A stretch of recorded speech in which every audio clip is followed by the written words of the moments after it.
A little in-studio party here. First things first, perhaps the nicest human being in the history of mixed martial arts is joining us in studio. The one and only Wonderboy Thompson. Let me hug you. Yeah, get over here. Let me hug you. We hug here. Yes. Oh, wow. What a nice great, hug that man. was. What a pleasure this is to have Wonderboy, who What's came up? all the way from South Carolina this morning. South Carolina. That's What how we was say what was the journey like to ESPN? it was easy. I slept the entire way. Okay. It's about 2 hours, you know. Yeah. Flew from South Carolina to Charlotte to here, man. Okay. Is this your first Easy. time at ESPN? Actually, it is my third time. Third time. So for the first Woodley fight and second Woodley fight. Okay. I We thought were it was here. special. I got you to come for the first time. Well, this is old hat for you. This is my first time with you. Yes. In studio. Live in studio on the Yes. show. This is a big deal. It is. It is a big deal for Do you me. want to bring the anyway. microphone a little closer to you there? Got there you. we go. Oh, it moves. Okay. Okay. My bad. It's mobile. First things first, this is the number one question I got when I told people you were going to be on. How are the hands? Hands are healing up nicely. Are they still broken? They are broken. Both of them? Both of them. I fractured the ring finger here on my left hand and my index finger on my right hand. So I kind of shoved the knuckle back into itself, which I don't need surgery, which is good news. Okay. But they gave me 6 to 8 weeks before I can even start hitting or lifting anything. So right now I'm just kind of staying active by, doing some shadow boxing, doing some teaching, a lot of kicking, but nothing with my hands yet. Wow. Now, can you even hold something? Like if you want to eat a sandwich, can you do that? I can do that. Okay. The only thing I have a problem with right now is I have the habit of shaking people's hands. Oh, no. And forget about forget that my hands are still broken. That's why you wanted to hug me. That's why. Okay. Well, I wanted to hug you because it's you. I appreciate okay? it. You're welcome. Thank you.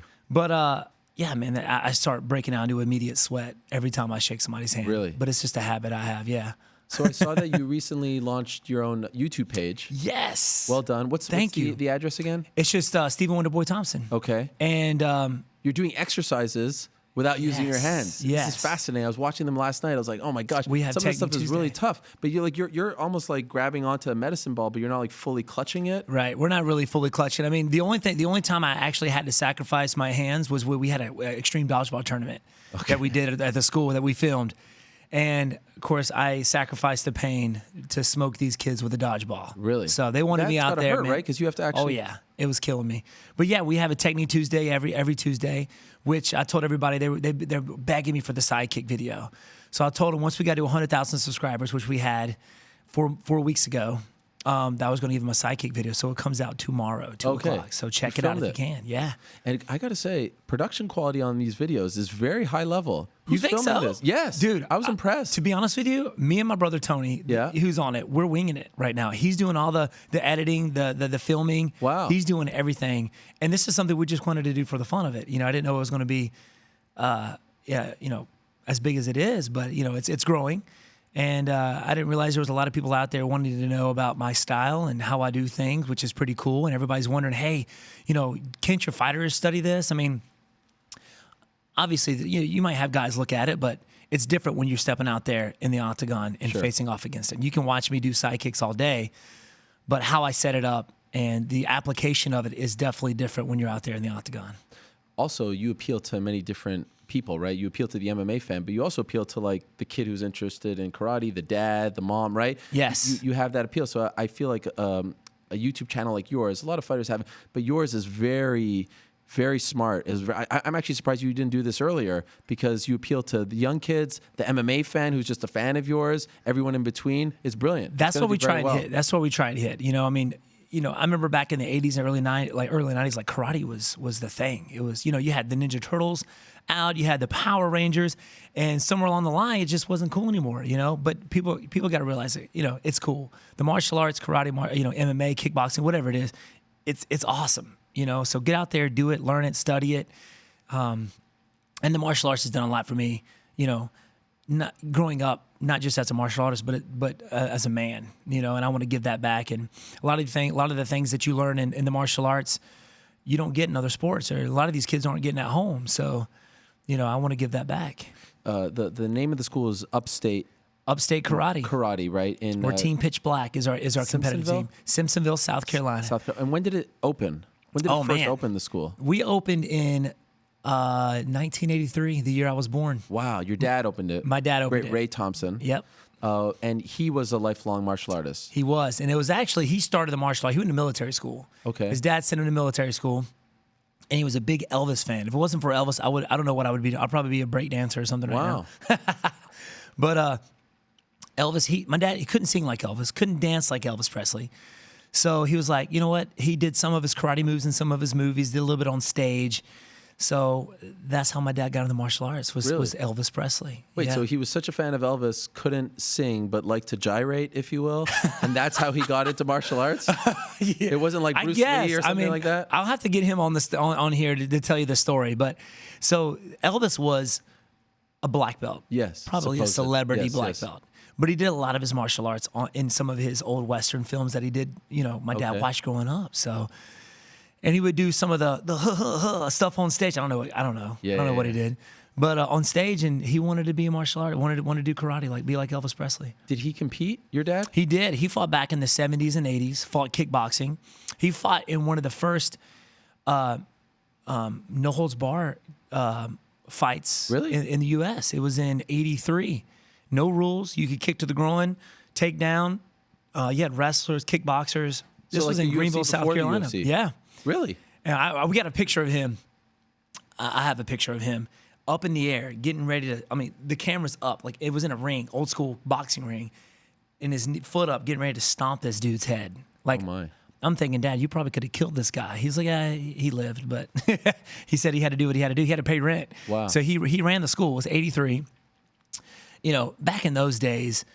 Like it was that long ago. I mean, it was like 36 years ago? Yeah, I guess it was. Yeah. I mean, back in those days. Yeah. We're old now. Yeah. I'm a year older than you. I know. Wait, how old are you? 37. I'll be 37 in February. Okay. When's your turning birthday? 38 in July, so just a little bit older. Just a little bit older Yeah. than me. You look young, Although man. you're a You lot look more great. accomplished than I am. Shut your butt. Okay. But it was. You were saying in those days. Yes, if you didn't have the natural ability to do the martial arts, like my dad was pretty hardcore. Okay. He didn't want you. He probably had 30 students, maybe half of them weren't paying at the time, and he had to pay rent, so he fought to pay rent, earn the money to pay rent for the school and the facility. And when he met my mom, that's when things started to change. Right. She came in with the business mind and turned it into what it is today. How many schools do you guys have? We just have one. Just the one, okay. I mean, we wanted to kind of branch out, but it's difficult to.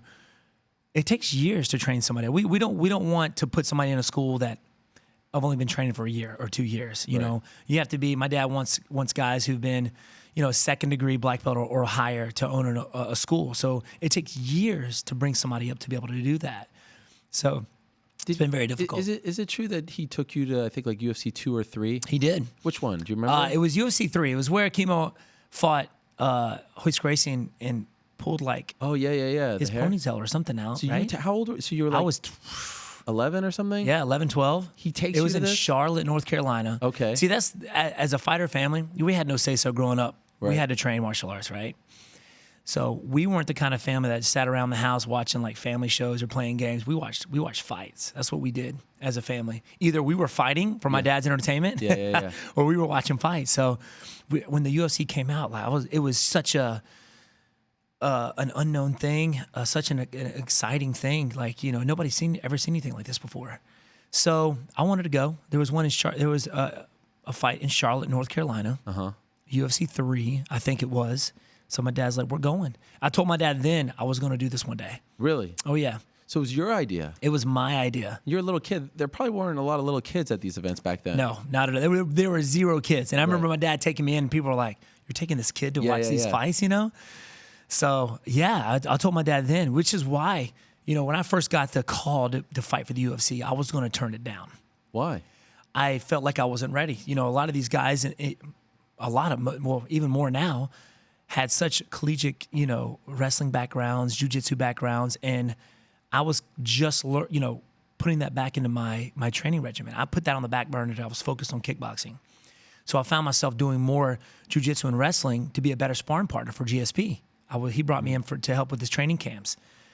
So I just felt like I wasn't ready for these guys. And my dad was like, listen, man, remember, it took you to Charlotte, North Carolina. You told me then you're going to do this one day. Wow. So, what's the worst thing that can happen? You lose. So what? Go out there and, this could probably be, they may never ask you to come back on, fight for them again. So go out there and have some fun. And it was cool because GSP walked me. He was in my corner for my first fight, and ended up knocking the guy out and been along for the ride ever since. So if your dad, and that was the Dan Stigen fight, right? Yep, Dan UFC, Stigen. 143. 143. Yeah. You are good. Yeah, man. You are good. I wish know. I had that Can't do UFC anything knowledge. else. I'm stupid about everything, but I was dates. embarrassed, when I was on your show. Which one? Remember the one we had the MMA trivia, and I completely, yes. Yeah, I know. I felt like I had to do some studying after that. So thank Yeah. you. We actually just had our second one this past Friday. I heard. Yeah, and there was a person who everyone said was going to be the Wonderboy. I'm not going to spoil it, but they said that he or she was going to be the Wonderboy of the second event, and that person ended up winning. What? Yeah. Was it Stipe won ours, Yes, right? yes, okay. yes. And I remember doing it, and then looking out in the crowd, trying to. You had fans trying to tell me the answer, mouthing it off. I still couldn't. I'm a bad lip reader. But I heard if we did like anime or something like that, you would anime or Harry Potter. Harry Potter. Okay, well, I'll work on that Next time. Okay, next time. I will win. But if you would have not listened to your dad, or if your dad didn't convince you, you would have actually said no to that opportunity. I would have said no. I just felt like I wasn't ready. I'm going up there to TriStar and just getting smoked by these amateur wrestlers, and I was a blue belt at the time in jiu-jitsu. Yeah. And, when you're getting, to be honest with you, I was in that situation before my very first fight in kickboxing. I'm sitting here getting beat up by my sister every day, so I'm thinking I'm horrible. Right. So my dad, my very first fight, I was 15, looked like I was 12. I was very young, and fought a guy who was 26 and 20-0. And it was kind of a way for my dad to show me that I was better than what I thought I was. I ended up beating the brakes off the guy, but that's how I got my nickname, the Wonderboy. Oh, really? I fought that guy, and the commentator afterwards was talking to my opponent, and he was like, "Hey, what'd you think about this kid, Steven?" He was like, "Man, I wonder why I even stepped in the ring with this boy." And the announcer called me Wonderboy, and it stuck with me ever since. Wow, I didn't know that. Yeah. That's amazing. And did you like the nickname initially? I did. I thought it was pretty catchy, pretty cool. You know, you had the Golden Boy that I watched all the time, Oscar De La Hoya in boxing. Yep. So I was like, it's pretty cool, man. So everybody's asking me when I'm changing it to Wonder Man. No, don't do that. Don't do it. It's like Uriah Faber. Right? He's still a California kid. Yeah, got to. And as long as I'm walking out to Tenacious D, Wonder Boy, You're right. I'm going to be Wonder Boy. One of the best walkouts in the history of the sport. Ever. It was funny because I was like on the top list of, I was the top list greatest walkout song and worst walkout songs. Really? Yeah, I was on both. Whoever did the worst one, they don't Needs know just to be what they're talking slapped. about. Have you met them, Tenacious I D? haven't, man. I'm a huge fan of Tenacious D. Do they even know that you use their I don't song? even think so. I don't even know. It'd be cool. That's sad. To walk out, maybe God. when I get that title shot again, to have Jack Black actually gosh. sing it live would as be I'm walking incredible, out. That would be yes. cool. Not up there. It's not on the same level as Stylebender's walkout. His was legit because he did the break whole dancing, thing. doing like all the cool stuff. I'm not. You not can't do good. that? I mean, I feel like you're a pretty good dancer with the way you like thank move you. your legs. I like to think so, but I like to think I'm a good singer too. But that's only in my car and shower. Okay. I feel like you could do country. Are you a country singer? I do like country. I listen to everything. Dad listened to oldies. Of course, you got to keep up with what kids are listening to today. Yeah, I teach all the kids, so yeah, I try and keep up. Your last fight was at Madison Square Garden. Yes. Vicente Luque. Tough. Come back after the couple losses. Tough guy. Yeah. But I thought we spoke afterwards. I thought one of your best performances. You still feel that way? I definitely do. Coming, especially off those two losses, I felt like I had to prove to myself more than anybody that I'm still in this game. There were people asking questions. Is he losing it? Is he getting too old? Does he still have the fire, that flame in him that he had before? Why isn't he not performing, the way we've seen in the past? You heard these things. You heard these social media and whispers. whispers about it, and that it kind of upset me. Not what they were saying, but just in myself, like why am I not performing the best that I can? And I felt like I have been. The only losses that I felt like I actually had was the Matt Brown and the Anthony Pettis, where it was clear he knocked me out. Right. And Matt Brown beat me in my second fight. I think he actually won it. But the other ones, I felt like I could have gone either way. I felt like I won those, the two Tyron and even the Darren Till. But, so it just lit a fire in me to show everybody that, hey, Stephen Wonderboy Thompson is still here. I mean, I've got years to come. I like to think that I'm a young 36-year-old, so still got many years to come. Reminds me of the great Roy Jones Jr. He once came out with a rap song called "Y'all Must Have Forgot." You were the y'all must have forgot moment of UFC 244. Everyone counting you out. Y'all must have forgot Wonderboy's still here. Exactly. He's still Let's go. You know, I mean, Vicente Luque was in a 6-fight winning streak. Tough guy for sure. Hard head, obviously. These were my trophies right here. Yes. So, you know, it was just good. It's fun to go out there for me, not just to fight, but just try and that cerebral game, try and figure your opponent out. What kind of changes did they make? You can watch footage on them all day and still, you know, you go out there and it's different. Like I was telling you, you know, it's different when you stand out in front of somebody. You may know that, oh, he thought he was going to throw a right hand or a lead hand hook, but how he sets it up, when is he going to throw it? Those are all reads and things you got to figure out when you're out there. And that's what makes the game fun for me. It's not just you know, for a lot of these guys, they go out there and just throw. And if it lands, it lands. You know, they're just not there. You can tell there's not a whole lot of figuring out going on. You know, they're just going out there just fighting. But it's the finesse game. It's the figuring out game, the cerebral game that I find very fun about the MMA game, you know? As you know, the main event was Nate Diaz, Jorge Masvidal. They fought for this BMF title. I have something very exciting for you here. Uh-oh. You know about this? No, I do not. You have no idea? I don't think so. You don't just come to Bristol all the way from South Carolina and we don't leave you with any kind of parting gift, but I can't take any credit for this. Okay. Here we go. Let me do this. We have any dramatic music? Oh, you can't hear the music, right? I can't, but it's okay. Maybe I'll think of something. Trust me. It's very dramatic.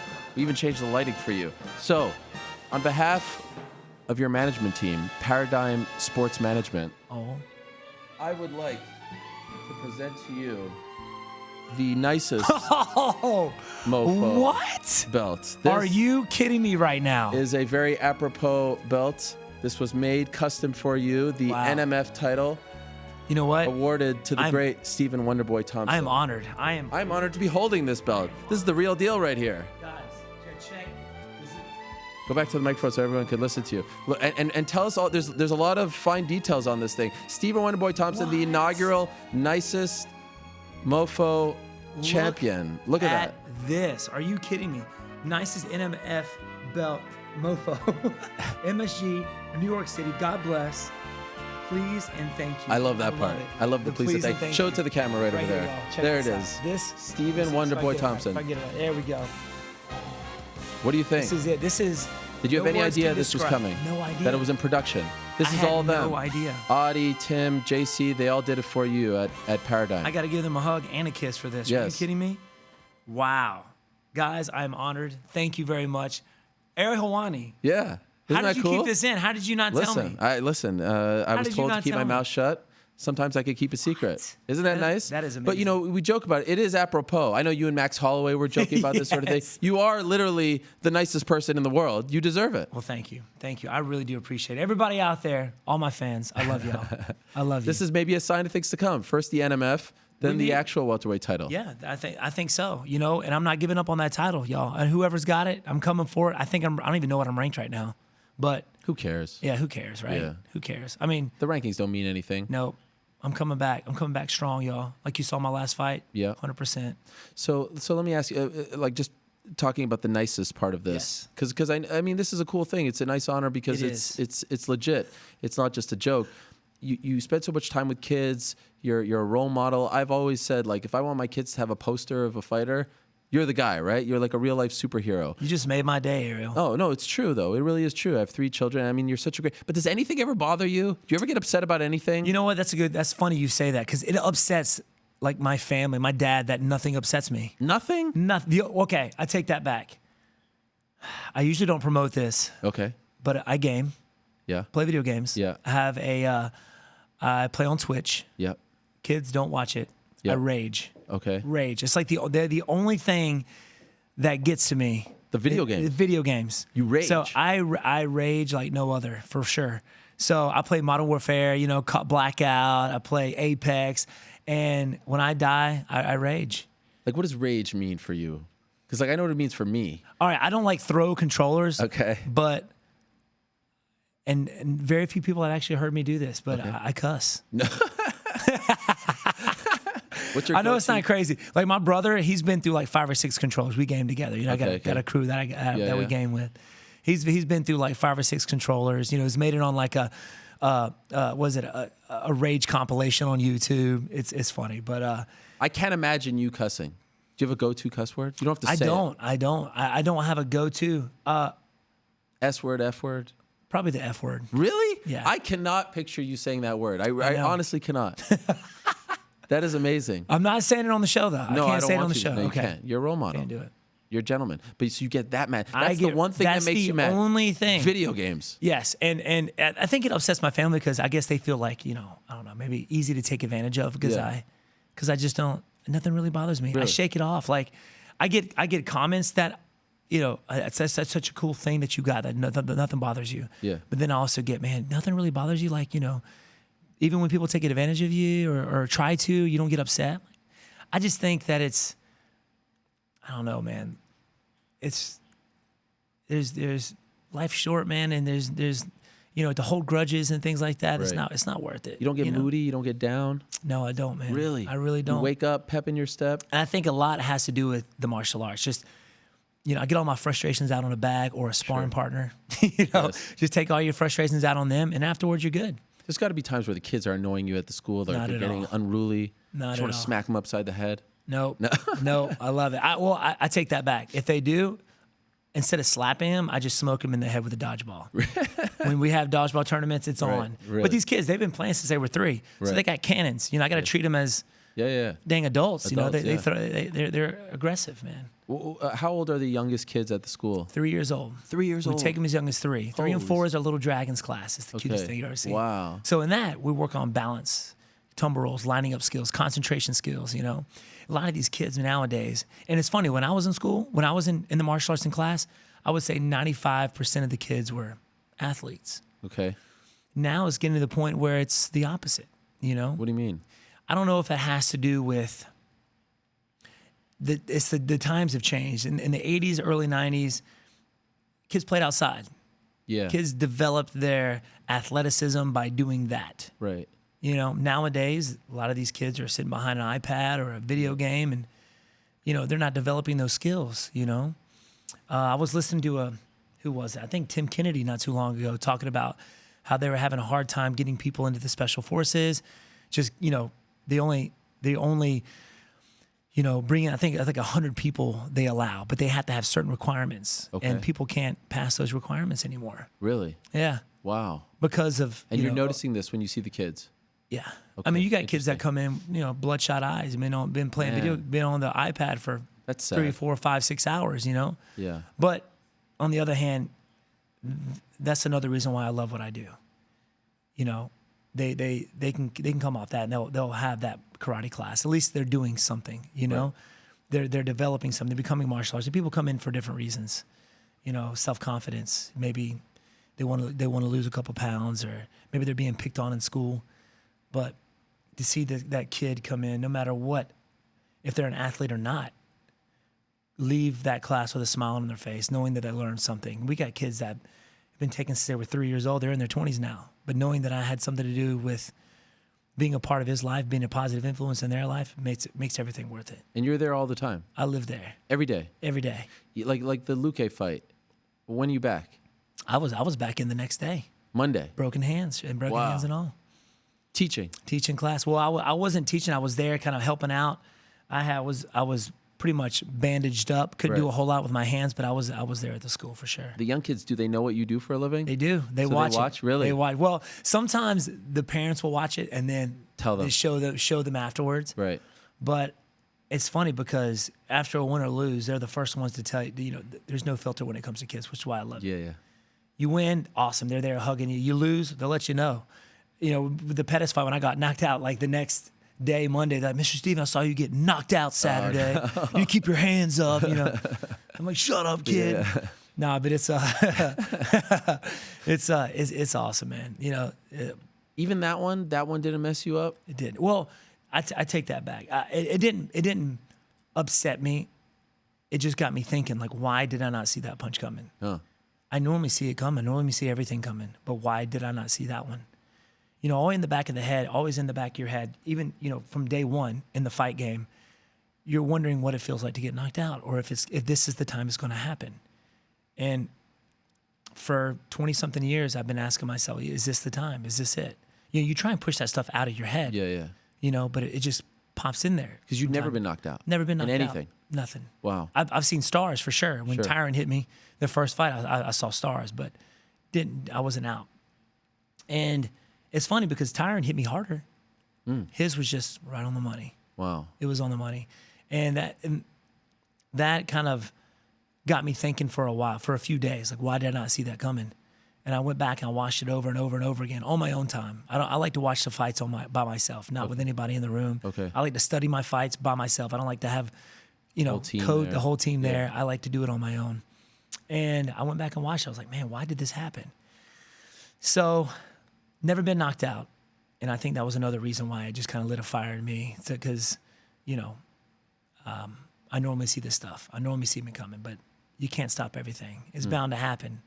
So I push it. If you sit there and dwell on it, I think it can affect you negatively, in a negative way.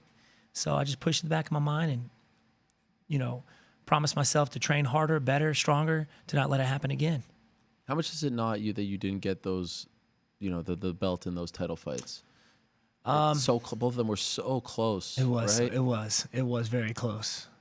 And what bothered me the most, especially that second fight, was not the fact that I didn't get it, even though it was close. It was. I know I could have done better. I know I was expecting something from Tyron that didn't show up that day. I expected a more aggressive fighter. I figured since he saw me in that first round, took me down the first round, he was going to be more of an aggressive, maybe wrestler that fight. So that's what I expected. But he expected me to be a little more aggressive. So now we're sitting here playing this waiting game the whole time. And that's what people see. People remember that last fight. They don't remember the first one. The awesome duke it out, bang it out, almost knocked out Stephen Thompson fight of the night. They don't remember that one. They remember the boring second Tyron fight. That's what people remember. So I just know I could have done a whole lot better in that fight than what I showed. Will it bother you if you never get the belt? Like, do you feel like that's something that in 30, 40 years will eat at you? Like your brother-in-law? What would bother me the most was the fact that I just gave up on it. Ah, interesting. Yeah. If I go up there and I give it all I've got and I make it up to that title shot again and I give it all I've got in that fight and don't get it, it wouldn't bother me. Okay. Just the fact that I know that I gave it my all.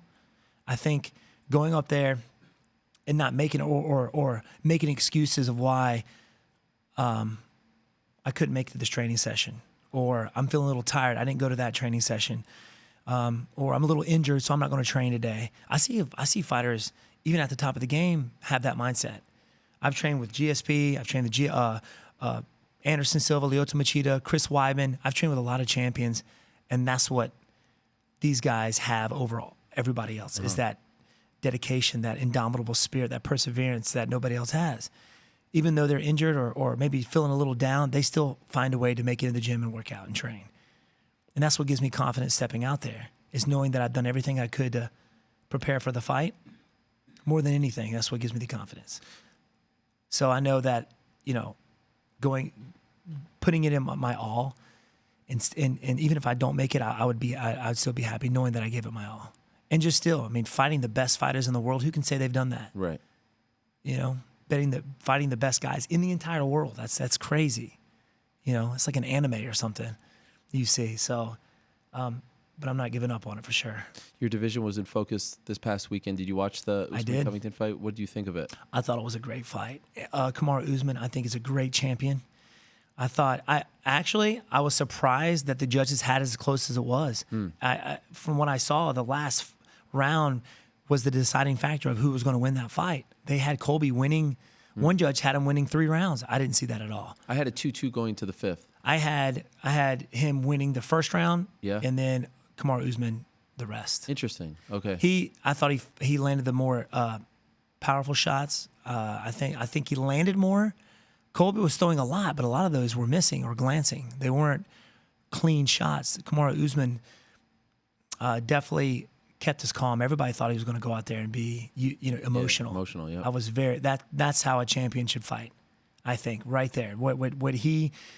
How he performed Saturday was just epic, was amazing. He kept us cool, stayed focused, kept to his game plan, threw a lot of body shots which slowed him down, which I didn't even think about because he's so shredded. You wouldn't think that his body would be a weak point for Colby. And him being a wrestler, using his core a lot, wrestling, you think it would be he's strong, more conditioned as it was, but those body shots were definitely playing, taking its toll on Covington for sure. What about fighting with a broken jaw for 2.5 rounds? Talk about somebody tough. I mean, has that ever happened to you? I've never broken my jaw. Yeah. Thank God. I've broken both my thumbs in the Masvidal fight, second round. I broke both my hands in the second round, the last fight. But couldn't imagine having a broken jaw. I don't know what that feels like. Yeah. I've been hitting the jaw, and my jaw be sore for a few days, and having to bite down on my mouthpiece to kind of straighten everything out. That's painful. Yeah. But having a broken jaw, I would have no idea what that would that's feel my like. point. Like, he's a very polarizing figure, and I know people don't like it, but like, you got to give the guy credit, right? 100%. I mean, he came to fight, and, Yeah. and that's what he does. And you gotta give props to a guy like that. Yeah, he talks. He's putting on a show. I don't think he's good at it, but he's putting on a show. Not your cup of tea? Not my cup of tea. Okay. When you're talking about personal things, I think you got to kind of gone too far. But he's an athlete, man, and he's got the fighting spirit for sure. Every time you see Colby Covington, he comes to fight, doesn't hold back, and you got to give the guy props, man. He's definitely an amazing fighter to make it where he is today, to go out there and fight. Most of the fight with a broken jaw. I mean, you could tell something was wrong because his mouth was open the whole time. Yeah, crazy. Now, for you, obviously, title shot won't be next, right? We still have to work our way back up. But how many in your mind? How many more before you're back into that situation? People ask me that, and I always look at Masvidal. Yeah. I was his last fight. Yeah. Or last loss, excuse me. Yep. And 2 fights in, he's one of the most popular guys in the UFC. Yep. And now they're talking about title shot after he beat Nate Diaz. So I could be right there again. 2-3 fights, but not just that, but putting on a good performance. Yeah. Will make all the difference, whether or not how fast I get up to that title shot or not. Do you have the next one yet? Not yet. I mean, there's a lot of guys right now in that top 5. I would love to fight somebody in the top 5. I think I'm 8 maybe. Who comes to mind? Oh man, Leon Edwards, RDA. I know he's fighting Michael Chiesa coming up, which is a good fight for him. Michael Chiesa. He's a monster. But RDA, Leon Edwards, Colby Covington. I mean, just anybody and everybody, to be honest with you. Anybody in that top 5, I would love to face. Okay. So there's a couple of names. I don't know if they're in the top 5 that came to mind. You don't have to agree with me. Damian Maia, I think interesting style-wise, and Santiago Ponzinibbio, who's on a big winning streak. I tried to get a fight with him before the Pettis fight. I think that's why we ended up getting the Pettis fight. Maybe got injured or something. Ponzinibbio's tough. Yeah. I think he would be a good one for sure. I think is he fighting somebody coming up? He doesn't have anyone. He doesn't have anybody. Yeah, he's had some health issues. He had a staph I hope infection. he heals up, man. Yeah. But that would be another good one for sure. It reminds me. I mean, I remember when I think of him, that Mike Perry fight that he had was just a brawler. Yep. Brawler fight. So. And there's this guy Jeff Neal coming up. He's not top 5 yet, but I think he could be a force in the next year or so. Didn't he knocked out Mike Perry? Mike on Perry, Saturday yeah. Oh yeah, 100%. In 90 seconds. 90 seconds. Yeah, that was Mike first Perry round. Mike Perry never been stopped before via strikes. He's a tough guy. Yeah, and obviously a good striker. I mean, I saw the kick to the head that staggered him. Yep. Came out of nowhere. Man, these guys in the MMA now is there's just on another level. It's crazy from when I started till now how much the game has evolved. By the way, I wanted to ask you about this. I was talking to a boxing writer about this, Mark Kriegel, about how in boxing, we were talking about this guy named Teofimo Lopez, whose dad corners him, and he was having some drama with that. And I feel like in boxing, the father-son coach-fighter dynamic is a lot more prevalent than in MMA. You see a lot more dads in their son's corner in boxing than in MMA. Your dad is in your corner. Yes. He's your head coach. Why do you think that is? Why do you not see as many fathers in the corner of their sons as opposed to in boxing? I feel like you see that a lot more in boxing. I think you do because, MMA still, I mean, compared to boxing, still a very new sport. Uh-huh. And in boxing, a lot of these guys start when they're 3 or 4 years old. You don't get that a whole lot in MMA. You don't see a whole lot of people. You get specialists that start at a very young age. Karate guys, maybe kickboxing guys, jiu-jitsu, guys who started at a very young age, but not MMA. So in boxing, you got these kids who are starting when they're 3 or 4 years old, and dad has always been there coaching them, and so you see that more in boxing because they start at a younger age. The dad's always there. Maybe they're the ones coaching them at first, or maybe you got a dad who was an old school boxer, and you got the kid. He's bringing them up to be right. The next thing. But in MMA, I don't think it's been around long enough to see that happening yet. Have you ever thought about not being with your dad? Like, has it created problems for you guys? Or No, not at all. I mean, in the gym, he's my coach. Okay. Outside that, he's Pops. He's my dad. He's the guy I hang out with. But in the gym, he's trained a lot of fighters, kickboxers, pro fighters. He's been around. He's been in the game for a very long time, so I know he knows what he's doing, and I don't question that. And I think you see a lot of these father-son duos kind of break apart because I feel that once the son starts getting successful, start winning fights and winning championships, I guess they feel maybe the dad doesn't have anything to offer anymore. You saw Roy Jones Jr. and his dad. You see Floyd and his dad. And he had some problems. So I think there's a lot of ego going on, and then it causes problems. But I can't imagine not being out there without my pops. Well, you attended UFC 3 together. You might as well exactly ride this whole finish thing it out together, right? Exactly. I mean, it's only fitting. Exactly. It's an amazing relationship that you have with your Thank dad, to go through these intense moments, weight cutting and the big fights and the spotlight. And he's always there by your side. I admire Always. it. It's a beautiful thing. As a father, I love to see that. I don't know if I would ever want my kids to fight. I don't know how you guys do it. That's why I have so much respect for you guys. But it's always cool to see your dad by your side each and every time through the good and the bad. Well, I wouldn't be where I am if it wasn't for him, for sure. The good and the bad. I mean, he's a tough cat for sure. Even on the losses or when you make a mistake, he gets on your butt for it. But I thank him for it every day, for sure.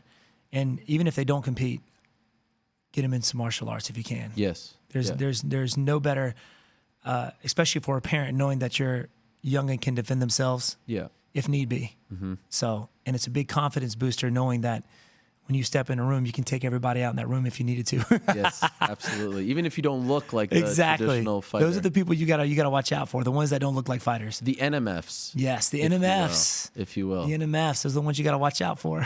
I was there at UFC 205 and at 209. Unfortunately, didn't go your way, but I'm honored to be here as you get this title. The well, NMF it is an title. honor that I get it from you, and thank you, Audie. My whole team at Paradigm Management. You guys are awesome. I love you. And I appreciate this, man. Thank you for coming. I really appreciate it, Stephen. Safe travels back home. Happy holidays. Happy to holidays. you and your family. And it's always great to see you. And I hope the hands heal up. No more shaking hands. I'll maybe just give you like bump. Give me a bump. A little air bump. There you go. I love it. I don't want to hurt you. Enjoy the belt. Hello, everyone. It's Ariel Helwani. I just came here to thank you for watching our ESPN YouTube channel. It's the best. You know what else is the best? The ESPN app. You can get highlights, analysis, all that stuff and more. And if you want premium content and live streaming sports, there's only one place for all of that. It's ESPN Plus.